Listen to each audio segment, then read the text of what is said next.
नमस्कार मित्रमैत्रिणींनो, जर तुम्हाला आपल्या चॅनलवरच्या कथा आवडत असतील तर लाईक करत जात जा आणि चॅनलला सबस्क्राईब करून बाजूची घंटी दाबा आणि ऑलवर सेट करा. म्हणजे जेव्हा जेव्हा मी नवीन व्हिडिओ किंवा कोणतीही नवीन पोस्ट अपलोड करेन तेव्हा ती सगळ्यात आधी तुमच्यापर्यंत पोहोचेल. धन्यवाद. तर वळूया आपल्या कथेच्या पुढच्या भागाकडे. आणि असं का करेन मी? अमितने विचारलं. करशील, तुला करावंच लागेल अमित, कारण आमच्या मरणापेक्षा तुझं तुझ्या बहिणीवर असणारं प्रेम नक्कीच जास्त असेल. नाही, मोहन बोलला. पण त्याचं ऐकून इथे अमित मात्र शॉक झाला होता. म्हणजे? अमितने आश्चर्याने विचारलं. म्हणजे हेच की तुझी बहीण आराध्या अजूनही जिवंत आहे. मोहन बोलला तसा अमित मात्र खाली बसून पडला. तो स्तब्ध झाला होता मोहनचे ते शब्द ऐकूनच. प्रिन्सेस? त्याच्या डोळ्यात आता अश्रू जमा झाले होते. आता पुढे. मीत, जोरात ओरडत जानू खडबडून जागी झाली होती. जानू, काय झालं? तू ठीक आहेस ना? आशूने विचारलं. आज जानू पण तिच्यासोबतच झोपली होती. आशू, खूप विचित्र स्वप्न पडलं अगं मला. मीत, ते ठीक तर असतील ना? जानू डोळ्यात अश्रू आणून बोलली. अगं, आत्ताच थोड्या वेळापूर्वीच तर गेला ना तो आपल्याला इथे सोडून.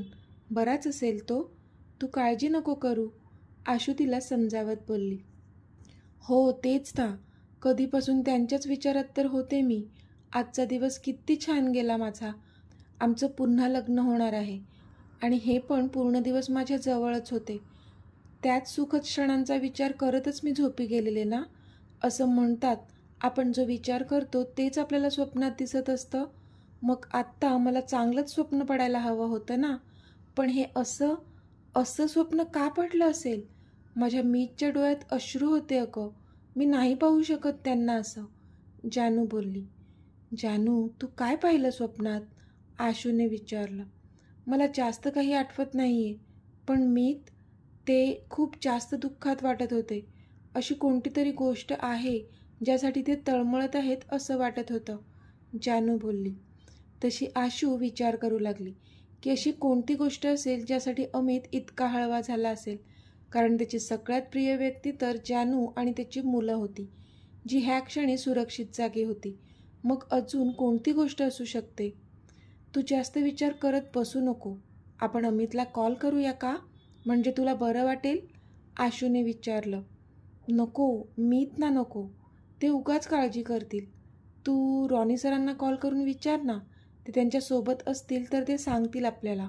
माझ्याबद्दल अजिबात काही सांगू नकोस, नाहीतर पुन्हा येतील ते इथे. तू फक्त ते ठीक आहेत ना एवढं कन्फर्म कर, जानू बोलली. तशी आशूने होमध्ये मान हलवली आणि रॉनीचा नंबर डायल केला. पण सगळ्या रिंग जाऊनही रॉनीने कॉल घेतलाच नव्हता. त्यामुळे तिला अजूनच टेन्शन आलं. काय झालं? जानूने विचारलं तशी आशू चपापली. काही नाही, नेटवर्क नाही आहे इथे. मी बाहेर जाऊन फोन लागतो का ते बघते. ओके, आलेच, आशू खोटंच बोलली आणि हॉलमध्ये गेली. तिने पुन्हा त्याचा नंबर डायल केला, पण तरी त्याने कॉल घेतलाच नाही. तसं तिला अजूनच भीती वाटू लागली, कारण असं कधीच होत नव्हतं की रॉनी तिचा कॉल घेणार नाही. आता जानूला पण काय उत्तर द्यायचं म्हणून तिला जास्तच टेन्शन आलं होतं. इथे जेव्हा मोहनने सांगितलं की आराध्या जिवंत आहे तेव्हा अमितसोबत रॉनीसुद्धा शॉक झाला होता. त्याचे पण हातपाय थरथरायला लागले होते. प्रेम केलं होतं त्याने तिच्यावर, अगदी निस्वार्थ. त्यामुळे सगळ्या भावना जाग्या झाल्या होत्या त्याच्या डोळ्यात पण अश्रू होते आणि ते आनंदाचे होते. त्याच्या बॉससारखीच त्याचीसुद्धा अवस्था होती ह्या क्षणी. नेमका त्याचवेळी आशूचा कॉल येत होता, पण तो घेण्याच्या मनस्थितीतच नव्हता तो त्यावेळी. पण आत्ता भानावर आला होता तो आणि त्याने हातातला फोन बघितला आणि त्यावरचे आशूचे 2 मिस कॉल बघून त्याच्या कपाळांवर आठ्या पसरल्या. त्याने पटकन आशूचा नंबर डायल केला. हॅलो रॉनी, आशूने घाईघाईतच पहिल्याच रिंगमध्ये त्याचा कॉल घेतला होता. येस आशू, सगळं ठीक आहे ना? त्याने विचारलं. हो रॉनी, इथे ठीक आहे. तुम्ही अमितसोबत आहात काय? तिने विचारलं. हो, मी बॉससोबतच आहे, तो बोलला. अमित ठीक आहेत ना? आशूने विचारलं तसा तो चकित झाला. आशू, काय झालंय? रॉनीने विचारलं. तुम्ही सांगा ना, अमित ठीक आहेत ना आणि घरी आहेत ना ते? आशूने विचारलं. बॉस ठीक आहेत पण घरी नाही आहेत. आम्ही बाहेर आहोत. पण तू का विचारत आहेस त्यांच्याबद्दल? रॉनीचा प्रश्न. ते जानूला थोडी भीती वाटत होती. अमितबद्दल काहीतरी वाईट स्वप्न बघितलं तिने. त्यामध्ये तो रडत होता. म्हणून तिला काळजी वाटू लागली होती कधीपासून. म्हणूनच तुम्हाला कॉल केला. आशू बोलली आणि रॉनीने आश्चर्यचकित होत समोर डोळ्यांमध्ये अश्रू असलेल्या त्याच्या बॉसजवळ पाहिलं आणि त्याच्या ओठांवर स्माईल आली. खरंच किती किती प्रेम आहे यार यांचं एकमेकांवर. इकडे बॉसची जी अवस्था आहे ती जानू मॅम तिथे पण फील करू शकते. रॉनी मनातच बोलला. इतक्यात हा हा हा हा आशूला जोरजोरात हसण्याचा आवाज आला. तशी थोड्या वेळासाठी आशू घाबरली. हा हा हा हसण्याचा आवाज कोणाचा होता रॉनी? तुम्ही कुठे आहेत? आशूने घाबरून विचारलं. पण रॉनी पण दचकला होता, कारण तो हसण्याचा आवाज मोहनचा होता, जो आशूने ऐकला होता. बॉस ठीक आहेत आशू. थोडं काम होतं म्हणून आम्ही बाहेर आहोत आणि आत्ता घरीच जाऊ आम्ही. तू मॅमना सांग काळजी नका करू. Okay bye. Take care. Ronnie घाईघाईतच बोलला, कारण त्याला त्याच्या बॉसजवळ जायचं होतं आता. तसं मग आशूने पण बाय बोलून फोन कट केला. मी बोलले रॉनीशी जानू, अमित बरं आहे आणि आत्ता ते घरीच जात आहेत. तू काळजी नको करू. झोपून घे. चल. आशू बोलली. आत्ता घरी जात आहेत म्हणजे? मग आत्ता कुठे होते ते? जानूने काळजीने विचारलं. कोणत्या तरी साईटवर होते असं बोलले रॉनी, पण आता निघालेत तिथून. आशू खोटंच बोलली. तसं मग जानूचा पण जीव भांड्यात पडला आणि तिने स्वतःला बेडवर झोकून दिलं. पण इथे आशूला मात्र तो हसण्याचा आवाज वारंवार कानात घुमत होता आणि तिला अस्वस्थ करत होता. तिला तो आवाज खूपच ओळखीचा वाटत होता, पण कोणाचा होता तो आवाज हे मात्र तिला आठवत नव्हतं. प्रिन्सेस जिवंत आहे? अमितने भरल्या डोळ्यांनी विचारलं. तसा मोहन ओठांच्या कोपऱ्यात हसला. हो. मोहन त्याच्यावर एक लूक ठेवून बोलला. खोटं बोलतोयस तू. अमित बोलला. जर तुला खोटं वाटत असेल तर तसं समज, पण मी जे सांगतोय तेच खरं आहे. आरू जिवंत आहे. मोहन बोलला. मी कसा विश्वास ठेवू तुझ्यावर? अमितने विचारलं. तुला ठेवावा लागेल. मोहन बोलला. प्रूफ काय आहे तुझ्याजवळ? अमितने विचारलं. तू आधी ठरव, तुला प्रूफ हवं आहे की मग तुझी बहीण? मोहन बोलला. कुठे आहे प्रिन्सेस? अमितने रागात विचारलं. तसा मोहन पुन्हा जोरजोराने हसू लागला. तुला खरंच वाटतंय का की मी तुला सहजासहजी तिचा पत्ता सांगेल? मोहनने हसून विचारलं. तशा अमितने रागात स्वतःच्या हाताच्या मुठी घट्ट आवळल्या. हे बघ मोहन, मला माझ्या बहिणीचा पत्ता सांग, नाहीतर आत्ता तुझ्या डोक्यात गोळ्या घालीन. अमित त्याच्यावर गन ताणून रागात बोलला. तशी मोहनने नकारार्थी मान हलवली. हा हा हा खरंच गोळ्या घालशील? घाल मग गोळ्या आणि संपव मला. पण एक लक्षात ठेव, माझ्यासोबत तुझ्या बहिणीचा पत्ता पण कायमसाठी संपेल. मोहन तिरकस हसत बोलला. तसे अमितने डोळे कच्च मिटले. हे बघ मोहन, अमित स्वतःचा राग आवरत बोलतच होता की चल तुला प्रूफ पण दाखवतो, म्हणजे थोडा तरी विश्वास बसेल तुला माझ्या बोलण्यावर. मोहन हसून बोलला, पण अमित मात्र आता सैरभैर झाला होता. काय आहे प्रूफ? अमितने अधीरतेने विचारलं. कधी एकदा आपल्या बहिणीला पाहतो असं झालेलं त्याला. हो हो, एवढी काय घाई आहे? तुझ्या चमच्याला सांग मला त्याचा टॅब द्यायला. मोहन बोलला. तसं अमितने आश्चर्याने त्याच्याकडे पाहिलं, पण लगेच रॉनीला इशारा केला. तसं रॉनीने त्याच्याजवळ असलेला टॅब मोहनकडे आणून दिला, पण तो सुद्धा त्याच्या बाजूला उभा राहिला. तशी मोहनने नकारार्थी मान हलवली. मोहनने त्यावर गुगल ओपन करून त्यावर स्वतःचं पर्सनल अकाउंट ओपन केलं आणि त्यात सेव्ह असलेला एक व्हिडिओ ओपन केला. प्रूफ हवं होतं ना तुला? घे बघ. मोहन तो टॅब रॉनीकडे देत अमितकडे पाहत बोलला. त्या व्हिडिओमध्ये तोच स्पॉट दिसत होता जिथे त्या दोघींचा ॲक्सिडेंट झाला होता. नंतर थोड्या वेळाने आराध्या तिथून चालत येताना दिसत होती. तिला फक्त थोडंफार खरचटलं होतं, बाकी ती नीटच होती, पण कोणाला तरी शोधत होती. कदाचित तिच्या मॉमला शोधत असावी. मग एक माणूस तिच्याजवळ आला आणि त्याने तिला काहीतरी सांगितलं. तशी ती त्याच्यासोबत गेली आणि गाडीत बसली. मग ती गाडी तिथून निघाली. बास, एवढंच होतं त्या व्हिडिओमध्ये. पण तो व्हिडिओ पाहूनच अमितच्या डोळ्यात मात्र पाणी आलेलं आणि त्याला भरून आलं होतं. कारण आज इतक्या वर्षांनंतर त्याने त्याच्या बहिणीला पाहिलं होतं. त्याच्या प्रिन्सेसला पाहत होता तो. त्या व्हिडिओवर डेट आणि टाईमसुद्धा मेन्शन होतं. तोच दिवस होता तो, तोच काळा दिवस. कसा विसरू शकत होता तो? त्याच्याच मागे रॉनी उभा होता. त्याची अवस्था पण तशीच झाली होती. तो पण तर तिला इतक्या वर्षांनी जिवंत पाहत होता. अगदी पापणीही न लावता तो व्हिडिओ पाहत होते ते दोघेही. दोघांचे डोळे भरून वाहत होते. म्हणजे आपला अंदाज खरा होता तर. आपल्या त्या ॲडव्हान्स मर्सिडीजमध्ये असलेल्या एअरबॅग्समुळे त्या दोघींनाही काहीच झालं नव्हतं तर तेव्हा. पण हा सगळा डाव ह्या मोहननेच रचला होता. आधी माझ्या मॉमसोबत आणि आरूसोबतसुद्धा त्याने तेच केलं. अमित मनातच बोलला. त्याचं रक्त नुसतं सळसळत होतं त्या मोहनच्या नावाने. यू बास्टर्ड, कुठे आहे माझी प्रिन्सेस? बोल, कुठे आहे माझी प्रिन्सेस? अमित मोहनच्या अंगावर धावून गेला होता आणि त्याने त्याची कॉलर पकडली होती. कॉलर सोड आधी, मोहन रागात बोलला. पण अमितने अजूनच जोरात त्याची कॉलर पकडली. तसा मोहन अजूनच चिडला. बॉस प्लीज सोडा त्याला. रॉनीने मध्ये येऊन अमितच्या हातातून मोहनला सोडवलं. बोल पटकन, कुठे आहे माझी आरू? अमितने पुन्हा रागात विचारलं. सांगेल, नक्की सांगेल, पण त्या बदल्यात मला काय मिळणार? मोहनने विचारलं. तसा अमित त्याच्याकडे पाहू लागला. मला माझ्या बायकोची आणि मुलाची सुखरूप सुटका हवी आहे इथून. तर आणि तरच मी तुला तिचा पत्ता सांगेन, मोहन बोलला. तशी अमितने रागात हाताची मूठ आवळली. वाट बघ, तुमची इथून सुटका नाही मोहन, अमित रागात बोलला. मग तुझ्या बहिणीला घरी परत आणण्याचे स्वप्न पण विसर तू, अमित, मोहन बोलला. तसा अमित अजूनच हतबल झाला. तुझ्याकडे 2 दिवस आहेत अमित, विचार कर आणि मला कळव आमची सुटका आणि तुझ्या बहिणीचा पत्ता.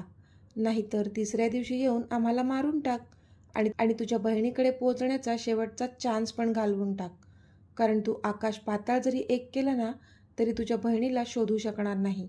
हा शब्द आहे ह्या मोहनचा, मोहन क्रूर हसत बोलला. पण इथे अमित मात्र आता हतबल होऊन खाली बसून पडला होता.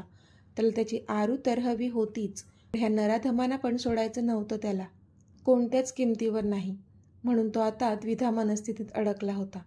बॉस सांभाळा स्वतःला, चला इथून, रॉनी बोलला. अमितने एक कटाक्ष मोहनवर टाकला तर तो कुत्सित हसत असताना दिसला त्याला. रॉनीने अमितला उठवलं आणि स्वतःसोबत त्याला घेऊन बाहेर आला तो. अमित आता घरी आला होता आणि त्याने स्वतःला बेडवर झोकून दिलं होतं. आज किती जास्त खुश होता तो. त्याच्या जानूसोबत त्याने पूर्ण दिवस घालवला होता आणि आता तर त्यांचं पुन्हा लग्न करणार होते. किती जास्त आनंदाची बातमी होती ही.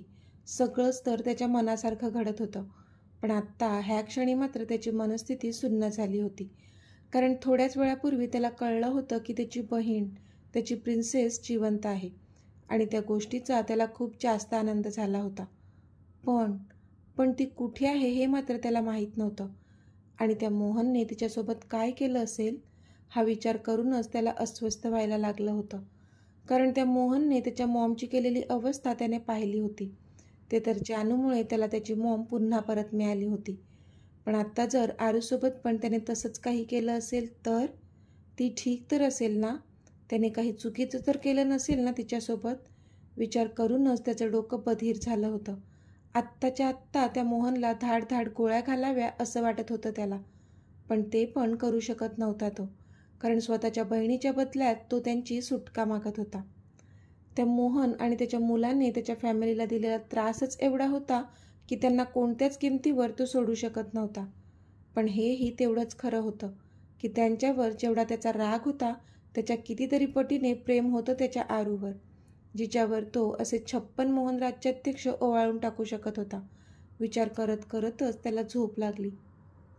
इथे रॉनी पण त्याच्या घरी पोचला होता. तो फ्रेश झाला आणि बेडवर पडला. त्याच्या डोळ्यांसमोर सतत आराध्याचा तो चेहरा येत होता जो व्हिडिओमध्ये त्याने पाहिला होता आणि त्याचे डोळे भरून येत होते. खरंच ती जिवंत आहे, तो स्वतःशीच बोलला. बोलताना त्याच्या ओठांवर एक स्माईल होती. त्याला खूप जास्त आनंद झाला होता. त्याने त्याचं वॉलेट उघडलं आणि त्यामध्ये असणारा तिचा अगदी छोटा पासपोर्ट साईजचा फोटो काढला आणि त्यावरून प्रेमाने एकदा हात फिरवला. खूप सुकून मिळत होतं त्याला. बॉस काय निर्णय घेतील? सोडतील का ते मोहन आणि त्याच्या फॅमिलीला आणि आराध्याला घरी घेऊन येतील? पण मोहन त्याच्या शब्दांवर ठाम राहील कशावरून? आराध्या ठीक तर असेल ना? जीव घेईन मी त्या मोहनचा जर तिच्यासोबत त्याने काही वाईट केलं असेल तर. रॉनी रागातच बडबडला. त्याला खूप जास्त राग येत होता त्या मोहनचा. पण आत्ता त्याचा बॉस काय निर्णय घेतो त्यावर सगळं अवलंबून असणार होतं. त्याचा विचार करत करतच झोपी गेला तो. गुड मॉर्निंग जानू, आशू हसून बोलली. गुड मॉर्निंग आशू, जानू बोलली. ती आताच उठली होती. आशू, इतक्या लवकर तयार होऊन कुठे चाललीस? जानूने विचारलं. जानू, मी बाहेर जाते. तुला आल्यावर सगळं सांगते. मी नाश्ता बनवून ठेवला आहे. मुलं उठल्यावर त्यांना दे आणि तू पण करून घे. तुमचा नाश्ता होईपर्यंत मी परत येईल. ओके, बाय, आशू घाईघाईत बोलली. सकाळी आशू लवकरच उठून रेडी झाली होती. खरं तर तिला झोप लागलीच नव्हती.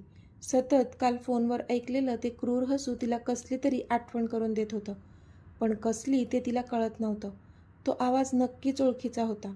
पण कोणाचा होता हे तर आपल्याला आता रॉनीच सांगू शकत होते. हे तिला माहीत होतं. किती दिवसांपासून त्या विचित्र स्वप्नांनी आणि भासांनी तिची रात्रीची झोप उडवली होती. म्हणून आता तिला पण तिचा भूतकाळ काय होता हे जाणून घ्यायचंच होतं. म्हणून तिने पटकन तिची पर्स उचलली आणि ती बाहेर पडली. जानू मात्र तिच्याकडे पाहतच राहिली होती. टिंग टिंग, दरवाजाची बेल वाजली तसा रॉनी झोपेतून जागा झाला. त्याने मोबाईल पाहिला तर त्यावर 7 वाजले होते. तसा तो खडबडून जागा झाला. काल उशिरा पोचल्यामुळे तो अजून झोपलाच होता. पण आत्ता ह्यावेळी इतक्या सकाळी सकाळी कोण आलं असेल असा विचार करतच त्याने दार उघडलं तर समोर आशू हसत उभी होती. आशू, तू इतक्या सकाळी सकाळी? त्याने आश्चर्याने विचारलं. गुड मॉर्निंग, ती हसून बोलली आणि आत शिरली. व्हेरी गुड मॉर्निंग, तो बोलला. पण तो पूर्ण शॉक झाला होता तिला इथे पाहून. आशू, काय झालंय? मॅम आणि मुलं ठीक आहेत ना?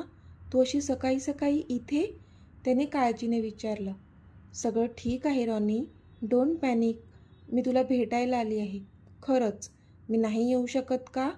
तिने विचारलं.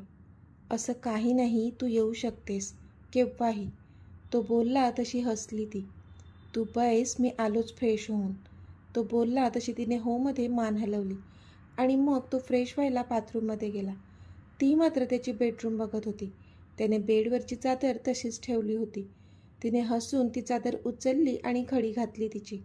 पण तिची नजर बेडवर पडलेल्या त्याच्या वॉलेटवर गेली, जे की आता उघडच होतं.